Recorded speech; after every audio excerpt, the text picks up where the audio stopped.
ನಮಸ್ಕಾರ ವೀಕ್ಷಕರೇ, ಕಿಲೋ ಚಾನೆಲ್ಗೆ ಸ್ವಾಗತ. ಚೆನ್ನಾಗಿದ್ದೀರಾ? ನಾವು ಚೆನ್ನಾಗಿದ್ದೀವಿ. ಇವತ್ತು ಹುರುಳಿಕಾಳು ಪಲ್ಯ ಮಾಡೋಣ ಅಂತ ಅಂದ್ಕೊಂಡಿದ್ದೀನಿ. ಬನ್ನಿ ವೀಕ್ಷಕರೇ, ಹುರುಳಿಕಾಳಿನ ಮೊಳಕೆ ಪಲ್ಯ ಮಾಡೋಕ್ಕೆ ಏನೆಲ್ಲ ಸಾಮಗ್ರಿ ಬೇಕು ಅಂತ ನೋಡೋಣ. 1 ಕಪ್ಪು ಹುರುಳಿಕಾಳು, 4 ಹಸಿಮೆಣಸು, ಸ್ವಲ್ಪ ಕೊತ್ತಂಬರಿ ಸೊಪ್ಪು, ಒಂದಿಷ್ಟು ಅರಿಶಿನ ಮತ್ತು ಜೀರಿಗೆ, ಬೆಳ್ಳುಳ್ಳಿ ಇಷ್ಟು, ಶುಂಠಿ 1 ಇಂಚಿನಷ್ಟು, ಕರಿಬೇವಿನ ಸೊಪ್ಪು ಇಷ್ಟು, ಮತ್ತು ಉಪ್ಪು, ಟೊಮೆಟೊ ಮತ್ತು ಈರುಳ್ಳಿ, ಎಣ್ಣೆ, ಇದಿಷ್ಟು ಬೇಕಾದ ವಸ್ತುಗಳು. ಮೊದಲಿಗೆ ಹುರುಳಿಕಾಳನ್ನು ನೆನೆಸಿ ಮೊಳಕೆ ತರಿಸಿಟ್ಕೊಂಡಿದ್ದೀನಿ ನೋಡಿ. ಈಗ ಗ್ಯಾಸ್ ಹಚ್ಚಿ ಹುರುಳಿಕಾಳನ್ನು ಒಂದು ಪಾತ್ರೆಯಲ್ಲಿ ಹಾಕಿ ಗ್ಯಾಸ್ ಮೇಲೆ ಬೇಯಿಸಕ್ಕೆ ಇಟ್ಕೊಂಡಿದ್ದೀನಿ. ಸ್ವಲ್ಪ ಉಪ್ಪು ಹಾಕ್ಕೊಂಡೆ.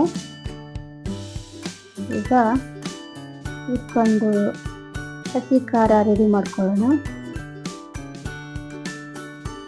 ಹಸಿಮೆಣಸು, ಬೆಳ್ಳುಳ್ಳಿ, ಕೊತ್ತಂಬರಿ ಸೊಪ್ಪು, ಶುಂಠಿ, ಜೀರಿಗೆ, ಅರಿಶಿನ ಹಾಕಿ ಮಿಕ್ಸಿಯಲ್ಲಿ ಹಾಕಿ ರುಬ್ಕೊಂಡು ಇಟ್ಕೊಂಡಿದ್ದೀನಿ.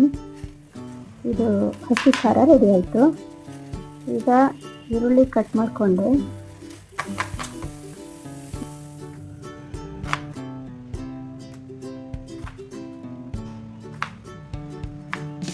ನಂತರ ಟೊಮೆಟೊ ಕಟ್ ಮಾಡ್ಕೊಳ್ತಾ ಇದ್ದೀನಿ.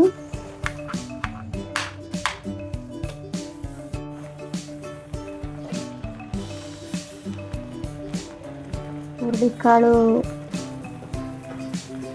ಬೆಂದಿದೆ. ಗ್ಯಾಸ್ ಮೇಲಿಂದ ಪಾತ್ರೆನ ಹೊರಗಡೆ ಇಳಿಸ್ಕೊಳ್ತಾ ಇದ್ದೀನಿ. ನಂತರ ಒಂದು ಬಾಣಲಿನ ಗ್ಯಾಸ್ ಮೇಲೆ ಇಟ್ಟು ಎಣ್ಣೆ ಹಾಕಿ ಕಟ್ ಮಾಡ್ಕೊಂಡಿರೋ ಈರುಳ್ಳಿ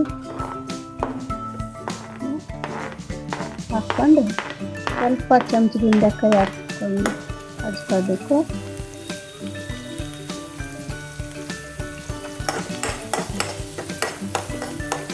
ನಂತರ ಕರಿಬೇವಿನ ಎಲೆ ಹಾಕ್ಕೊಂಡಿದ್ದೀನಿ. ನಂತರ ಟೊಮೆಟೊ ಕಟ್ ಮಾಡ್ಕೊಂಡಿದ್ದು ಹಾಕ್ಕೊಂಡು ಈರುಳ್ಳಿ ಟೊಮೆಟೊ ಚೆನ್ನಾಗಿ ಎಣ್ಣೆಯಲ್ಲಿ ಬಾಡಿಸ್ಕೊಳ್ಬೇಕು. ಇವಾಗ ಚೆನ್ನಾಗಿ ಬೆಂದಿದೆ. ಈಗ ಹಸಿ ಖಾರ ಹಾಕ್ಕೊಂಡು ಚೆನ್ನಾಗಿ ಮಿಕ್ಸ್ ಮಾಡಿಕೊಂಡು ಬೇಯಿಸಿದ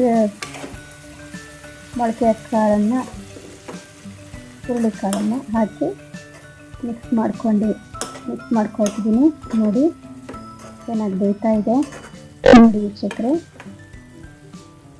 ಹುರುಳಿಕಾಳು ಪಲ್ಯ ರೆಡಿ ಆಯಿತು. ಇದನ್ನು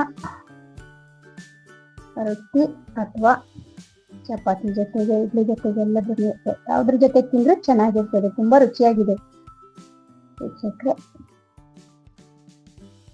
ವಿಡಿಯೋ ಇಷ್ಟ ಆಯಿತು ಅಂದ್ಕೊಳ್ತೀನಿ. ಲೈಕ್ ಮಾಡಿ, ಶೇರ್ ಮಾಡಿ, ಸಬ್ಸ್ಕ್ರೈಬ್ ಮಾಡಿ. ಅಲ್ಲಿಯವರೆಗೂ ಟಾಟಾ, ಬಾಯ್ ಬಾಯ್.